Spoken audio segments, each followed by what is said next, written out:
오늘은 몰의 개념 두 번째 시간입니다. 지난 시간 몰과 입자수와의 관계 그리고 몰과 질량과의 관계를 알아보았는데요. 오늘은 몰과 부피와의 관계를 알아보도록 하겠습니다. 몰과 부피 관계를 알아보기 전에 먼저 아보가드로 법칙을 알아야 되는데요. 아보가드로 법칙부터 알아보도록 하겠습니다. 자, 이 아보가드로 법칙은 무엇이냐면 같은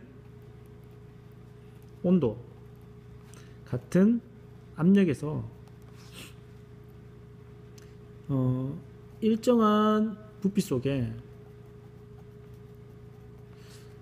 종류와 상관없이 모든 기체의 입자수가 동일하다는 것을 발견하게 됩니다. 아보가드로가 시험을 통해서 같은 온도, 같은 압력에서 같은 부피 속이죠. 일정한 부피 속에서는요, 기체 입자수가 동일하다는 것을 알게 됩니다. 자, 이것을 모형으로 표현하면 이렇습니다. 이렇게 같은 부피의 상자가 두 개 있을 때, 그림이 조금 달라졌네요. 자, 부피가 같습니다. 같은 부피의 상자가 있을 때 온도가 같고 압력이 같다면 물 분자와 수소의 분자의 개수가 같다는 겁니다. 우리가 얼핏 생각해서 물 분자는 상대적으로 수소 분자보다 훨씬 크거든요. 그러면 물 분자가 더 적게 있고 수소 분자는 더 많이 있을 거라고 생각되어지는데 실험 결과, 관측 결과 그렇지 않다는 거죠. 아보가드로 법칙에 의하면 이 상자 안에 물 분자가 두 개 들어 있습니다. 그러면 수소 분자도 반드시 몇 개 들어 있어야 되죠? 예, 두 개 들어 있다는 것을 알 수 있다는 거죠. 이게 바로 아보가드로 법칙입니다. 자, 그러면 여기에서 몰과 부피 관계를 어떻게 알 수 있냐면, 자, 여러분들 몰 있죠?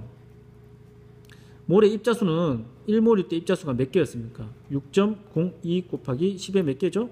23승계였습니다. 자, 1몰일 때 입자수가 이랬습니다. 자, 물 분자가 6.02 곱하기 10의 23승계가 들어있을 때 부피를 측정해 보니까 22.4리터였습니다. 자, 수소 1몰이죠. 몇 개죠? 6.02 곱하기 10의 23승계가 있을 때 부피를 측정해 보니 22.4리터였습니다. 자, 다른 것도 똑같아요.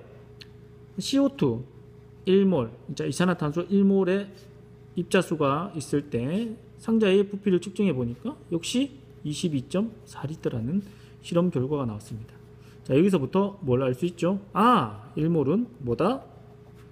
22.4리터의 부피를 가진다. 조건은요, 단 0도씨 1기압일 때, 온도와 압력이 같을 때, 이런 결론을 도출하게 됩니다. 몰과 부피 관계를 알아봤는데요. 자, 그러면 몰과 부피 관계뿐만 아니라 몰과 질량, 입자수, 부피 관계가 어떻게 연관되어 있는지 모두 한번 알아보도록 하겠습니다. 자, 아주 간단한데요. 자, 1몰일 때요. 1몰일 때 입자수는 얼마입니까? 6.02 곱하기 10의 23승계. 자, 이게 아보가드로 수입니다. 아보가드로 수만큼 있다는 걸 알게 되었습니다. 이 아보가드로 수는 이건 입자수이고요. 부피는 어떻게 되죠? 22.4리터 있구나 라는 것을 알게 됐습니다. 자, 몰을 알면 또다시 뭘 알 수 있죠? 질량을 알 수 있습니다. 질량을 어떻게 알 수 있죠?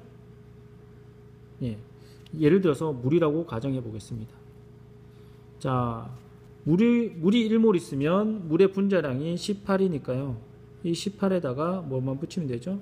g이라는 것만 붙이면 됩니다. 여기서 물의 분자량 18이 어디서 왜 나왔나요? 이렇게 묻는 친구들이 아마 있을지도 모르겠는데, 자, 수소의 원자량은 얼마예요? 1이고요. 산소의 원자량은 얼마죠? 16이죠. 수소가 여기 두 개 있으니까 2, 산소가 하나 있으니까 16, 더해서 18이라는 분자량이 나오고요. 분자량에다 질량만 더해주면 이렇게 무게가 나오게 됩니다. 자, 이렇게 몰을 할 때 입자수, 그리고 부피, 질량을 알았습니다. 자, 그러면 만약에 입자수를 안다면 몰을 알 수 있을까요? 없을까요? 알 수 있습니다. 자, 3.02 곱하기 10의 23승계가 있다고 가정해 봅시다. 자, 1몰일 때는 6.02 곱하기 10의 23승계니까 3.02 곱하기 10의 23승계는 몇 몰일까요? 예, 0.5몰이 됩니다. 그러면 0.5몰일 때 부피는요? 예, 역시 절반으로 줄겠죠? 11.2리터라는 부피가 존재하게 되고요. 질량도 구할 수 있습니다. 자, 질량은 어떻게 구하느냐? 분자량이 얼마죠? 예, 물이라고 역시 가정해 봅시다. 18입니다. 18인데 반만 있네요. 자, 몰수를 곱합니다. 2분의 1을 몰수를 곱하고 난 다음에 그램을 붙이면 질량을 구할 수 있습니다. 자, 이번에는 부피를 알 때 입자수와 질량을 알 수 있을까요? 예, 역시 알 수 있습니다. 부피가 44.8리터라고 가정을 해봅시다. 자, 1몰 부피가 22.4리터니까 44.8리터는 몇 몰이 되죠? 예, 2몰이 됩니다. 자, 2몰은 입자수가 몇 개입니까? 예, 12.04 곱하기 10의 23승계가 되겠죠.